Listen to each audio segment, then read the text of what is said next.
فيديو بعنوان المدح في علي معلول. النهارده يا جماعه الفيديو ده من اوله لاخره بمدح في علي معلول، اصل هو يا جماعه ما فيش غيره. اصل انا لو ما مدحتش فيه همدح في مين؟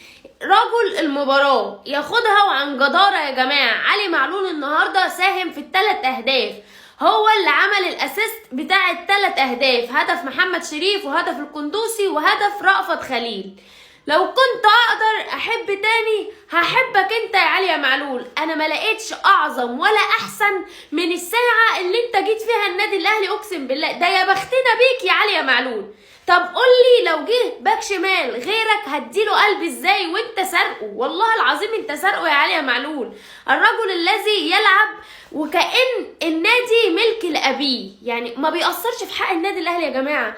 يعني هيبقى يوم اسود ومنيل بنيله علينا كأهلاويه لما يعتزل. اقسم بالله انا مش عايزه اليوم ده يجي يا جماعه. حد يوقف العمر يا جدعان يا جماعه. مش عارفه اقول ايه. الواحد يعني مهما مدح في علي معلول برضو مش هيديله حقه يا جماعه. علي معلول رجل المباراه، وكل مباراه احنا من غير علي معلول ضايعين بصراحه. مش عارفه هيجي لنا باك شمال غيرك هنحبه ازاي ولا هنديله فرصه ازاي يا علي يا معلول. الف مبروك للنادي الاهلي. النادي الاهلي بيفوز على القطن الكاميروني هنا في القاهره 3-0. سجل اول هدف محمد شريف وتاني هدف القندوسي. طب ما القندوسي حلو اهو، القندوسي حلو يا جماعه ويضرب قفشه بمليون قلم على وشه. ما القندوسي جامد اهو. امال في ايه يا كولر انت مصمم على قفشه ليه يا كولر؟ لو هو واخد بنت يعني واخد بنتك طب واحنا ما نعرفش مناسبك في حاجه؟ اللهم صل على النبي. يعني القندوسي حلو النهارده وتحركاته جميله، وهو وعلي معلول منسجمين جدا والله اكبر عليهم الاداء اللي عملوه النهارده.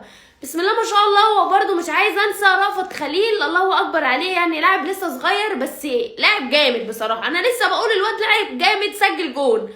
اللهم صل على احنا عايزين اللعيبه اللي على طول دي تخلص، مش لسه بقى هنحنكش وننكش في الملعب ونرفع ضغط الجماهير. الحمد لله ده ترتيب المجموعه يا جماعه بعد فوز النادي الاهلي.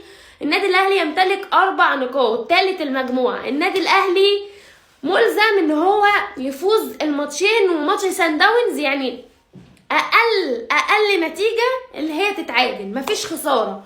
يعني بصوا هو مفيش حاجه مستحيل، بس ان شاء الله يعني نتعادل يا نكسب. ما ينفعش نخسر، ونكسب ماتش القط والهلال ان شاء الله هنا، وان شاء الله النادي الاهلي يصعد من المجموعه. افريقيا يا اهلي والنبي عايزين نفرح. ال11 يا اهلي.